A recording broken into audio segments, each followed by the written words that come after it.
পশ্চিমবঙ্গে ভোটের দিন ঘোষণা হবে কবে? কবে হবে ভোট? এসব প্রশ্ন ক্রমেই জোরালো হচ্ছে, কারণ এসআইআর শুনানি শেষ করতে আরও 7 দিন সময় চান মুখ্য নির্বাচনী আধিকারিক। এর জন্য তিনি দিল্লিতে চিঠিও দিয়েছেন। শুনানির কাজ পিছলে ধাপে ধাপে সবই পিছবে ভোটের দিনক্ষণের ঘোষণাও। ভোটের দিন কবে ঘোষণা করবে নির্বাচন কমিশন? কবে হবে ভোট? এইসব প্রশ্ন উঠছে কারণ শনিবার নির্দিষ্ট সময়ের মধ্যে এসআইআর শুনানির কাজ শেষ করতে পারেনি কমিশন। তাই শুনানির জন্য আরও 7 দিন সময় চেয়ে দিল্লিতে চিঠি দিয়েছেন মুখ্য নির্বাচনী আধিকারিক। সিইও দপ্তর চায় শুনানির সময়সীমা বাড়ানো হোক 14 ফেব্রুয়ারি পর্যন্ত। খসড়া তালিকা বেরোনোর পর চুক্তিগ্রাহ্য তথ্য বিভ্রাটের তালিকা ধরে ভোটারদের হিয়ারিংয়ে ডাকছে নির্বাচন কমিশন। এই তালিকায় নাম রয়েছে প্রায় 1 কোটি ভোটারের। রোজই রাজ্যের নানা প্রান্তে শুনানি কেন্দ্রে দীর্ঘ লাইন। এই পরিস্থিতিতে সংশয় দেখা দেয় আদৌ শুনানি সময় শেষ হবে কিনা। শনিবার যেদিন শুনানি শেষ হওয়ার কথা সেদিন সিইও দপ্তর জানিয়ে দেয় বেশ কয়েকটি বিধানসভা কেন্দ্রে শুনানি বাকি।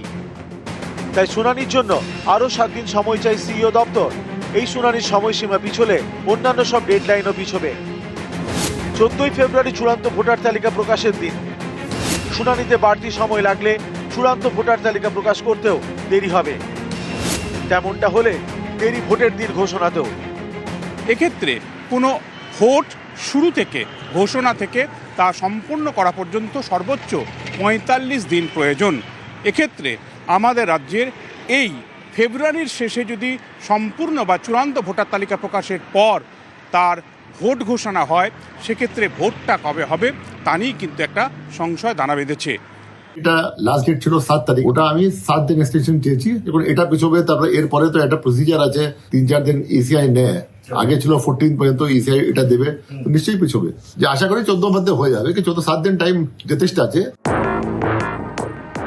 অনেকেরই প্রশ্ন, এসআইআর শুনানি শেষ কবে হবে? কবে চূড়ান্ত ভোটার তালিকা প্রকাশ করবে কমিশন? ভোটের দিন ঘোষণা হবে কবে? কবে হবে ভোট? নিউজ 18 বাংলা। এসআইআর এর ডোমিসাইল সার্টিফিকেট নিয়ে সিইওর ব্যাখ্যা। 1999 সালের 2 নভেম্বরের নির্দেশিকা অনুযায়ী পদক্ষেপ। ডিএম, এডিএম, এসডিওদের দেওয়া সার্টিফিকেট গ্রহণযোগ্য। ডোমিসাইল সার্টিফিকেট নিয়ে ব্যাখ্যা সিইও দপ্তরের।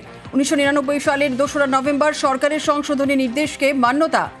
ইআরও, এইআরওদের নির্দেশিকা সম্পর্কে জানাতে হবে জেলা শাসককে। জেলা শাসকদের নির্দেশ সিইও দপ্তরের।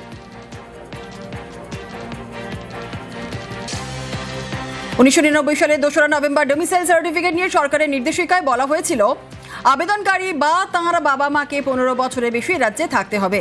আবেদনকারী বা তাঁর বাবা মার এ রাজ্যে স্থাবর সম্পত্তি থাকতে হবে। আবেদনকারী প্রাইমারি থেকে এ রাজ্যের স্কুল কলেজ পড়াশোনা করেছেন কিনা এবং জন্ম শংসাপত্র স্কুল শংসাপত্র দ্বারা সমর্থিত হতে হবে। আবেদনকারী এ রাজ্যের অফিস কোয়ার্টারে বা ভাড়া বাড়িতে বা নিজেদের বাড়িতে কতদিন ধরে আছেন। ডিআইবি রিপোর্ট এবং সুপারিশপত্র ও অন্যান্য শংসাপত্র ও সুপারিশ। জেলা শাসকদের প্রতিরক্ষা এবং অন্যান্য আধা সামরিক বাহিনীতে নিয়োগের উদ্দেশ্যে ডোমিসাইল শংসাপত্র দেওয়ার ক্ষমতা দেওয়া হয়েছে।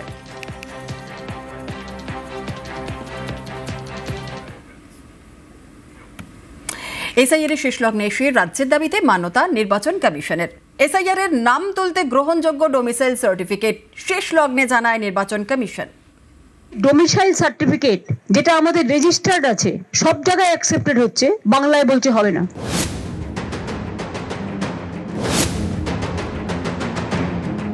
চৌঠা নভেম্বর থেকে শুরু হয়েছে এসআইআর। শেষ লগ্নে এসে রাজ্যের দাবি মেনে নিল নির্বাচন কমিশন। শনিবার জানালো এসআইআর এর নথি হিসেবে গ্রহণযোগ্য ডোমিসাইল সার্টিফিকেট। পশ্চিমবঙ্গে এসআইআর এর গ্রহণযোগ্য নথিগুলির তালিকায় ছিল না ডোমিসাইল সার্টিফিকেট। ডোমিসাইল সার্টিফিকেট অর্থাৎ স্থায়ী বাসস্থানের শংসাপত্র। কেউ একই ঠিকানায় 15 বছরের বেশি বসবাস করলে স্থায়ী শংসাপত্র দেয় রাজ্য সরকার।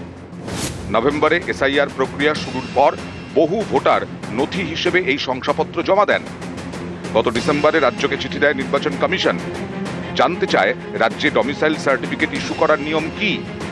ডিসেম্বরেই কমিশনকে তা জানিয়ে দেয় রাজ্য। তারপর কেটে গেছে প্রায় 2 মাস। এসআইআর শুনানির শেষ লগ্নে এসে সেই ডোমিসাইল সার্টিফিকেটকে মান্যতা দিল নির্বাচন কমিশন। কমিশনের তরফে জানিয়ে দেওয়া হয়েছে 1999 সালের 2রা নভেম্বর এবং তার পরবর্তী সময়ের সংশোধনী অনুযায়ী জেলা শাসক, অতিরিক্ত জেলা শাসক, মহকুমা শাসক এবং কলকাতার ক্ষেত্রে কালেক্টরের দেওয়া স্থায়ী বাসস্থানের সার্টিফিকেট গ্রহণযোগ্য, বিডিও, পঞ্চায়েত প্রধান অথবা পুরসভার চেয়ারম্যানের দেওয়া সার্টিফিকেট গ্রহণযোগ্য নয়।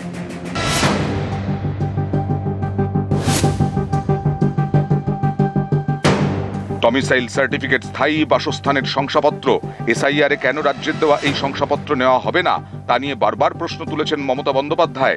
কখনো কলকাতা থেকে সুর চড়িয়েছেন। ডোমিসাইল সার্টিফিকেট যেটা আমাদের রেজিস্টার্ড আছে সব জায়গায় অ্যাকসেপ্টেড হচ্ছে, বাংলায় বলছে হবে না। কখনো দিল্লিতে গিয়ে সুপ্রিম কোর্টে সওয়াল করেছেন। They are not allowing the domicile certificate. They are not allowing the government certificate. SIR নিয়ে লড়াই বাংলা থেকে দিল্লিতে নিয়ে গেছেন মমতা বন্দ্যোপাধ্যায়। মুখ্য নির্বাচন কমিশনারের মুখোমুখি হয়েছেন, কমিশনের দপ্তরের সামনে সুর চড়িয়েছেন। কমিশনের সঙ্গে মমতার নজিরবিহীন সংঘাত দেখেছে গোটা দেশ। এসআইআর এর শেষ লগ্নে এসে রাজ্যের দাবিতে মান্যতা দিল নির্বাচন কমিশন। নিউজ 18 বাংলা। সুপ্রিম কোর্টে যাওয়ার হুঁশিয়ারি শুভেন্দুর। এসআইআর ডোমিসাইল সার্টিফিকেটকে গ্রহণযোগ্য ঘোষণা কমিশনের। ডোমিসাইল সার্টিফিকেট সব ক্ষেত্রে গ্রহণযোগ্য নয় দাবি শুভেন্দুর। ইআরওরা ভুল করলে সাসপেন্ডও হতে পারেন বলে মন্তব্য। আর সেই ইআরওর বিরুদ্ধে সুপ্রিম কোর্টে যাওয়ার হুঁশিয়ারি শুভেন্দুর। 1999 সালের যে অ্যাক্ট তাতে বলা হয়েছে খুব সিলেক্টিভ ক্ষেত্রে এই domicile certificate acceptable, not for all. এবং এটা যদি ইআরওরা এইটা দেখে করেন, সেই ইআরওরা সাসপেন্ডও হতে পারেন, তাদের বিরুদ্ধে এফআইআরও করার প্রভিশন আছে। আমরাও যদি তথ্য পাই আমরা সেই ইআরওদের বিরুদ্ধে সুপ্রিম কোর্টে যাব। মানুষের কাছে যাওয়ার অভ্যেস বিজেপির নেই, তাই কোর্ট এজেন্সির কাছে দৌড়ায়, কটাক্ষ কুণালের। মানুষের কাছে ছাড়া, মানুষের দরবার ছাড়া বিজেপির নানা জায়গায় যাওয়ার অভ্যাস আছে। কখনো তারা বলবে কেন্দ্রে যাবো, জাতীয় নির্বাচন কমিশন ভোট করবে, কখনো বলবে কেন্দ্রীয় বাহিনী আসবে, কখনো সিবিআই ইডি পাঠাবে। শুধু মানুষের কাছে যাওয়া এইটা বিজেপি জানে না। ফলে শুভেন্দু বাবুরা কখনো বলবেন অমুক কোর্টে যাচ্ছি, অধিকার আছে যাবে।